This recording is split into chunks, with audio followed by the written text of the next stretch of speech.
Good evening. So ito po ang update dito sa IPIL Bridge. So merong vertical clearance na 2.8 meters. And then itong width niya, naka Grandia po tayo ngayon. And medyo medyo masikip. So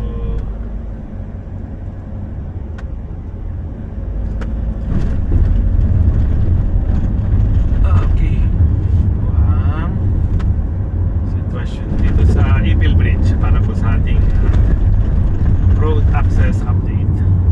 Okay. So sa mga dadaan po rito sa Daang Maharlika, palalaking sasakyan, punta po kayo sa pinakamalapit na access is yung San Mateo Alicia Road. So ito po 2.8 lang